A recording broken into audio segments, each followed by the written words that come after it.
Hi, and welcome to episode 4 of My Million Dollar Life. So, I want to bring you different perspectives on how individuals set their goals, walk their path, and achieve their million-dollar lives. So, today we're going to be talking with Derrick Williams, who plays the general in the Book of Mormon on Broadway. Derrick is a great performer, a great human being that I worked with on Disney's Aida, as well as the original cast of Wicked. You know what? Let's get to it. So, in My Million Dollar Life, we're always talking about, I'm always talking about achieving dreams, finding the right state of mind, setting goals, figuring out your process for chasing those goals. You and I have worked together. We worked on the road in Aida. We worked on Wicked.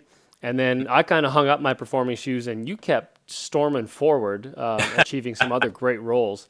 Tell me a little bit about your beginnings, where you come from, what kind of familial background you have, because I want to try and inspire others who think, you know what, I don't have the place to start to get to that goal. I think you come from fairly modest beginnings, as I did. Yeah, and I could honestly say that I stormed forward because I really don't know how to do anything else. Every time I think about God, man, I really got to find something else to do, and it's like,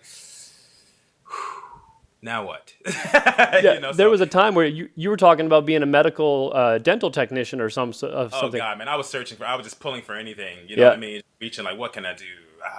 What's the next step? I also went through a whole stage of just even from the beginning when I first got to Broadway, I was still trying to find something else because I kept going, well, I can't do this forever. I can't do this forever. Right.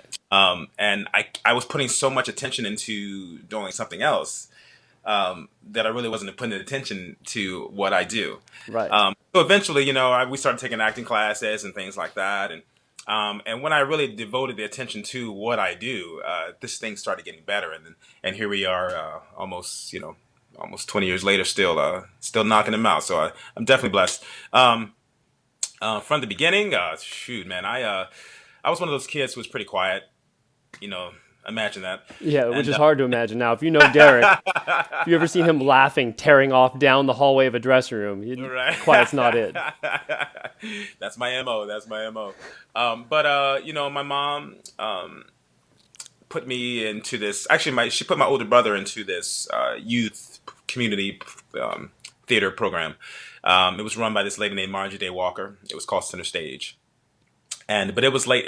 Margie Day Walker was married to the pastor at my church, so Okay. it was low funded. She would drive around in her white station wagon, picking people up and going to like Norfolk State University, which they would give her a room. I'm sure they gave it to her for free because she was doing something for the kids, and she did the best she could and teaching us the arts she would get like different teachers here and there to teach us different things, but it was mostly her, and she worked really hard. I had someone named Sam Roundtree that was pretty great, pretty inspiring for me too. But that's pretty much how I got started. And once I got in there, it just kind of lit up for me. And we would do little shows here and there.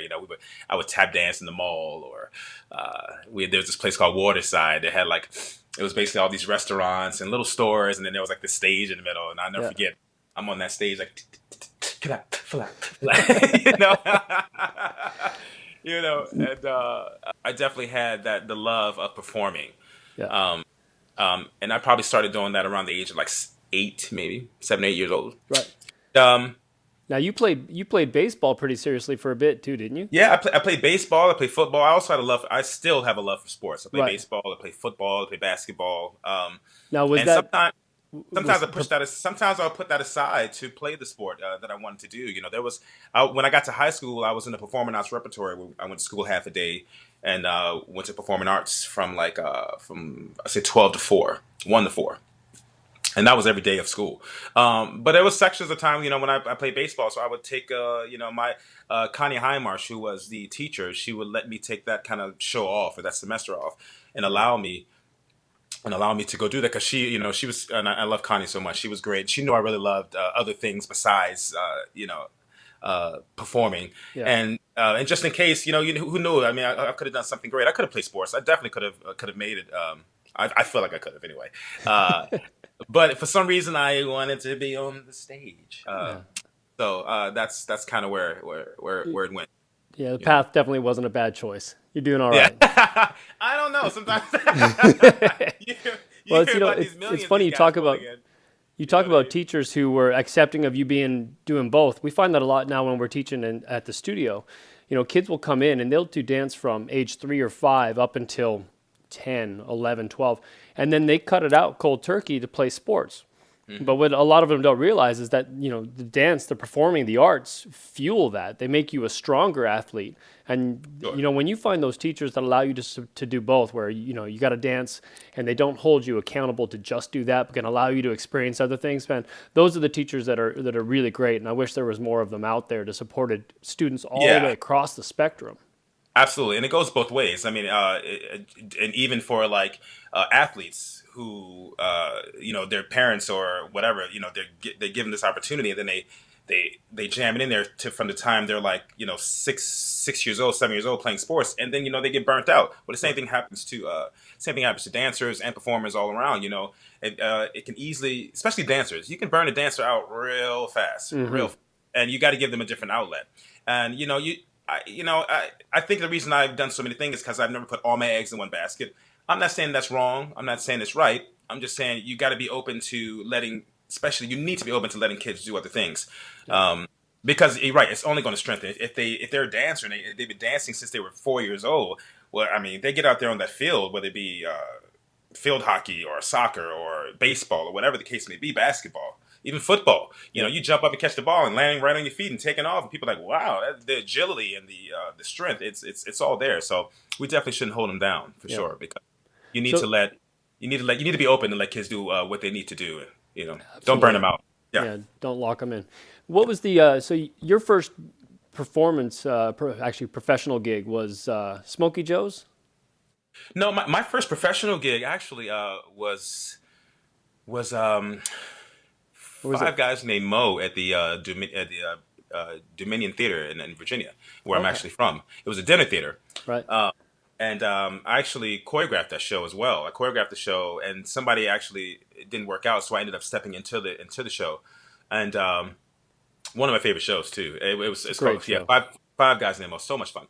And Gary Spell, who was my musical director at Repertory, at my high school, he kind of put me aside. He said, I think he'd be great choreographing the show, and he just really gave me that opportunity, and we just took off from there, man. Even won an award for that show for the town. It was called Awesome. Portfolio Awards, and it's funny. I haven't really choreographed since I left there, but it's definitely something I think about here and there. But that was my first show, and he really gave me that opportunity, and just basically took off from there, because after that is when I was on Five Guys Named Mo and did a couple other shows there, and then ended up working at Busch Gardens, and that was my kind of next professional adventure, if you will. Okay.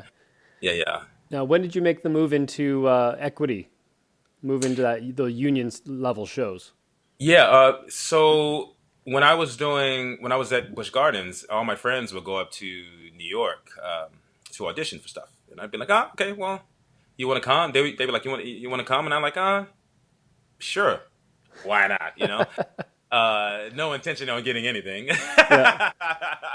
Next thing it's like five of us up there driving in a car and all having fun and getting there auditioning, and I'm getting called back and no one else is, and they're having to wait around for me. Yep. You know what I mean? Sorry guys, I can't leave till tomorrow. You gonna wait? They're like, yeah, I guess. Insult to injury, just rubbing it in. Right. Sorry, you gotta wait another day.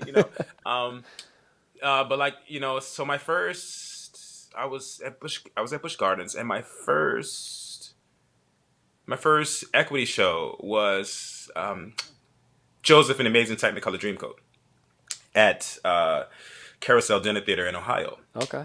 Actually, I think it's still there. I don't think the director, the guy who kind of ran it, is still there. Joey Patton, I think his name was Joseph Patton. Wow, surprised I remember that. Yeah. Yeah. You're calling it back. Nice Me, job. that's not bad for me. But that was my first like equity gig, and then after that, when I was doing Joseph, some people from Joseph went to New York to audition for a Jesus Christ Superstar, starring Billy Porter and Emily Skinner in Nyack, New York, at that theater.